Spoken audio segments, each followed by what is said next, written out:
What's up, people? Welcome back to the Bloodbath Racing YouTube channel. Just a quick update what's going on, basically. Go like and subscribe to the channel. Don't forget to hit the bell for notifications. We went to a private track rental this weekend, hoping to get you guys some test footage. But as all too often is the case, things did not go as planned. Probably one of the worst days I've ever had at the racetrack. Unloaded the car. You know, we drove all the way to Darlington, like 3 hours, drug a bunch of my buddies out there. Jason Rigney with a private jet on YouTube. But they came down just to help out, try to get my car sorted out because their cars aren't together right now. We get down there and get the car set up, get everything ready. Start to back out of the trailer, or out of the pits rather. Almost ripped the door off the car. It catches the edge of the trailer as we're backing up. Pretty much destroys the carbon fiber door on the driver's side. Get that rigged back up enough to even go up there and make a hit. And I had been thinking that the car wasn't exactly right. Like, it just didn't feel responsive to me. But I couldn't find anything wrong. I ran the valves even last week after warming it up a couple times and still couldn't find the issue. So, well, the issue found me. We went up there.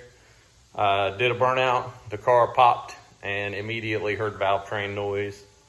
So, knew something was wrong. I shut it off, went back to the trailer. And that consisted of our entire private test. We got to do a half a burnout. You know, I guess matters could be a lot worse, things that people are going through right now. But it sure sucked for me. So, let me flip the camera around. I got this thing set up here to try and fix what happened.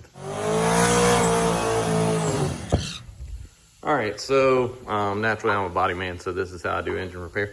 Got the cylinder head masked up. As you can see here, it pulled the threads out of the head right there that hold the rocker bar to the cylinder head, as it should be like that.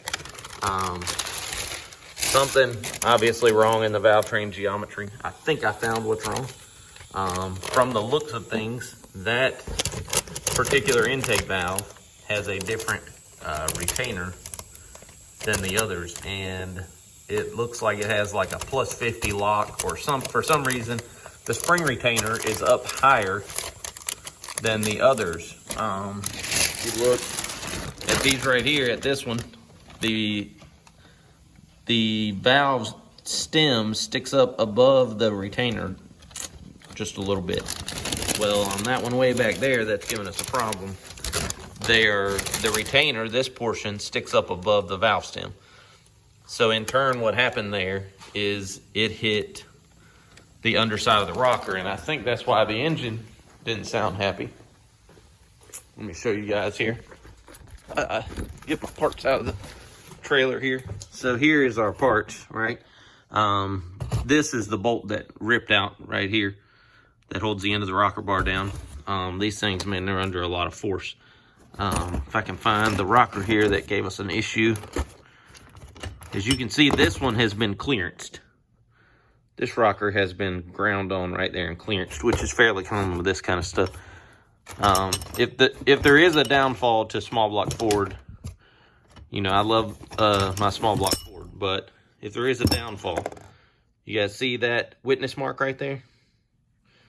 That is where the spring retainer has been hitting the rocker arm.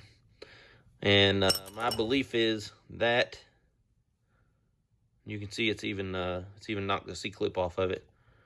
The pin's coming out. It's got all kinds of problems here. So my belief is that was holding the valve open slightly. So that cylinder was weak, and that was probably a lot of what I was hearing didn't sound right with the engine. So by the time I got valve lash set correctly, this is pushing down on the retainer, so there's nothing to hold the valve shut.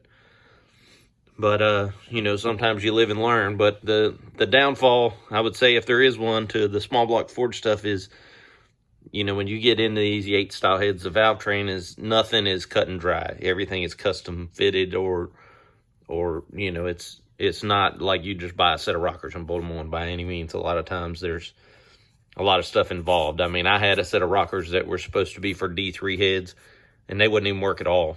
And these rockers are off of C3s, but they don't fit other C3s, but they fit these D3s. So that's the real downfall to this stuff. You know, a lot of this stuff you find, these Yates and Cannabout stuff that you find for a small block Ford is old NASCAR stuff. So as I was saying, a lot of this stuff you find is old NASCAR stuff, and it's custom stuff. You know, the NASCAR teams were looking for advantages, road race teams, whoever was using them. These were from a saline road race team, but regardless, they would move the valve train around where they thought they wanted it, or to match their port geometry, whatever they wanted to do. So it makes it very difficult for guys like us that are using leftovers to find everything we need to make them work. But just live and learn. So I'm going to drill and retap this hole, or put a helicoil in it rather. Straighten the rocker bar out, put it all back together. Then I'm going to verify clearance under the rocker arms, which I have done previously, but apparently this one is set up a little bit different than the others. I'm also going to measure all the rockers and make sure I don't have something with a different ratio or something like that to that effect that could be causing coil bind situation with the valve springs, anything like that. I'm going to do a leak down on this cylinder to verify that the valve hadn't touched the piston or anything like that. So just hang on for some results and I'll show you what's going on. I would imagine most of you guys are familiar with a helicoil, but just for the guys that aren't familiar with it, I'll just kind of explain the situation. Basically, you drill the hole out a little bit bigger than the threads that you already had. So in this case, it was 7/16, and you drill it 29/64, which the tap that comes with your helicoil kit will dictate that. And then what a helicoil is this. It's essentially, whoa, got blurry there. It's essentially a stainless steel spring, more or less. And it works as a reducer to, when you tap that hole out to the size of the tap, it's considerably bigger than the 7/16 bolt. But you tap the hole out, and then you stick this spring down in there. You screw it in with the tool that comes with it, and it makes new threads. And it's actually stronger than the original threads, and especially in this situation because they're in aluminum. So the threads aren't very strong to begin with. But when you put a helicoil on there, it actually makes the threads stronger because it bites into a bigger piece of material. So it's essentially like replacing, you know, putting a 7/16 bolts in, but it has 1/2-inch threads on the outside diameter. So I'm almost got this thing buttoned up. I already drilled the hole bigger. I'm tapping it now. I tend to lubricate the tap a little bit with some penetrating oil so when I'm tapping aluminum, so it doesn't gall or anything like that. But we'll have a finished product here in a minute. All right, I got the hole tapped out, and as you can see here, I'll flip the camera around so you guys can see what's going on. But the tap, you know, it did a really good job. It cut really clean threads, and you'll see how much bigger it is than the bolt that we used there, because I have that in my hand. So you see the tap, we cut really nice threads in there. But you can see this is the bolt that goes in the hole here, and it'll just fall in there, basically. It's like one size bigger threads. So now we have to thread on this little insert and screw the little insert down in there.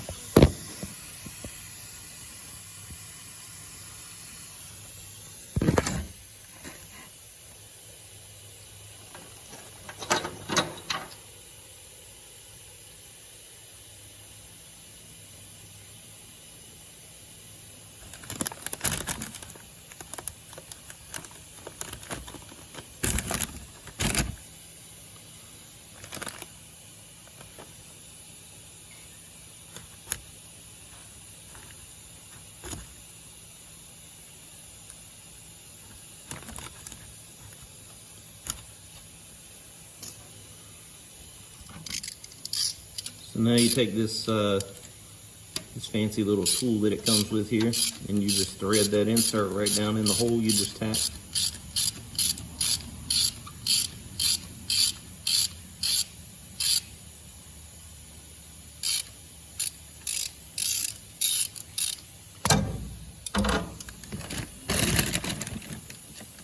And theoretically, you back the tool out of there. You should have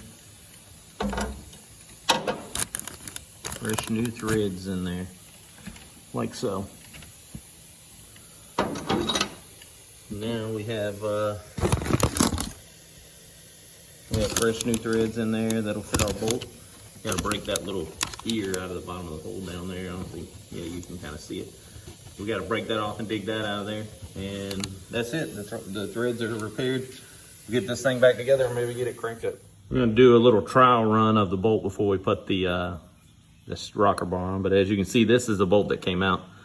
You can see it still has the threads on it that came out of the head. This is not my first time doing this operation by any means. Probably not even the top 10 times. The old C3s I ran had this issue a couple of times, probably due to some older castings and just being abused, and the fact that I run, you know, you're required to run a bunch of spring pressure on this kind of deal here. So it's not easy on parts. Exactly.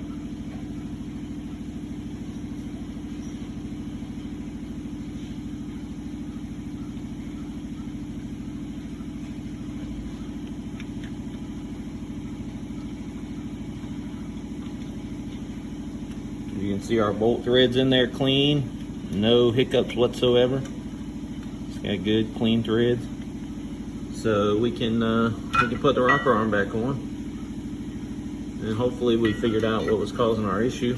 But we're gonna still do some more research during assembly,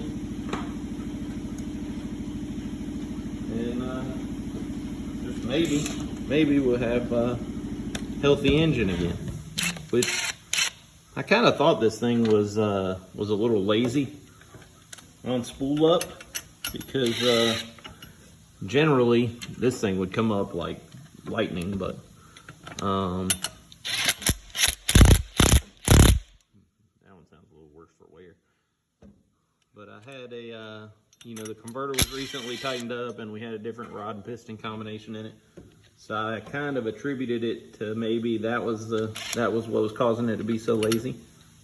But maybe I should have looked a little deeper into it, because obviously we had a problem. So maybe this will point it out. And you know, we still got a race here coming up. Woodstock coming up next weekend at Darlington Dragway.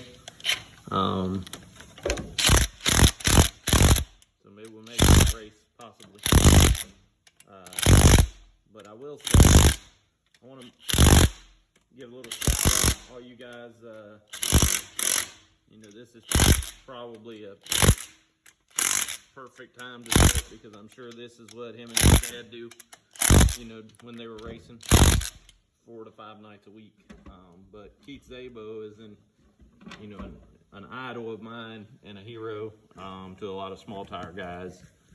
Won more small tire races than anyone in the country probably, and he's real sick right now. He's battling cancer, and things aren't looking great for him. So you guys keep him in your thoughts a little bit. I just want to bring that up because man, guys like him are just an idol to me, and he always was forward power, but you know, more so than that, he's just a good guy. I bought a lot of parts from him, and you know, some people said when we were on a big run, you know, a big winning streak last year, that, you know, I was like the new Szabo, and man, that was like the biggest compliment in racing probably I've ever gotten, because he's a legend of the sport, and probably one of the best to ever do it, honestly, as far as, you know, shootout racing and no time 28 stuff. Man, he's just incredible and a really good guy. So you guys think about him and keep him in your prayers. Hopefully things turn out for the best. But enough of that emotional stuff. So we got this thing back together now. Got the rockers and everything. We're getting the valve train back together on this thing. I pulled the plugs out of this side just to see, so it'd be easier to turn the engine over to verify some timing stuff and some valve lift and all that. But just to show you guys, you know, the importance, we all preach, at least all the guys I know that are really fast, preach about looking at spark plugs, okay? So, you know, this engine didn't seem like it was running right to me, but I didn't find anything in the valve train. I didn't pull the plugs because they only had idle time and I didn't think to find anything. Well, if you look here, this is the front cylinder on this side. Second, third, you notice how they all have a little heat on the strap. The discoloration starting around the base ring a little bit, a little heat there. This is the cylinder that had the rocker failure. Look at that spark plug. Never had heat. So that tells me the valves were never closed on that cylinder because it didn't generate enough cylinder pressure and heat to ever discolor the plug. I mean, look at the strap. It's like it never fired.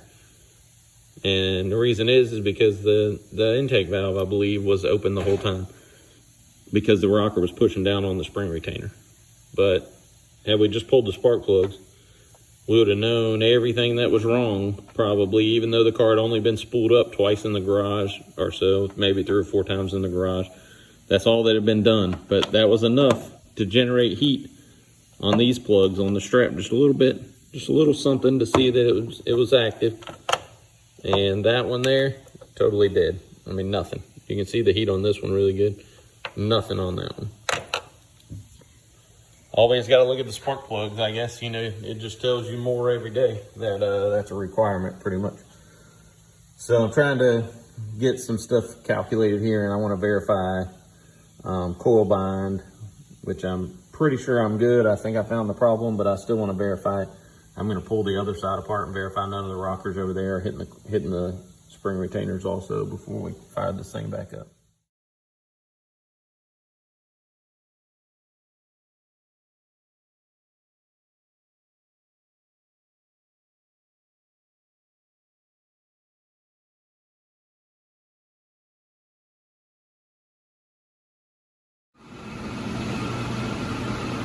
All right, guys, we got it all doctored up, back together after a giant wasted trip to Darlington. Engine seems a lot happier. We'll do a little startup here. I think that intake valve was held open. Forgot to turn the power on. I think that intake valve was held open the whole time. I knew something didn't sound right, but I couldn't figure it out prior to going to the track. But I mean, that's just cost of doing business sometimes. Let's take a look at check it out. See if you guys can see any difference in the responsiveness of the engine.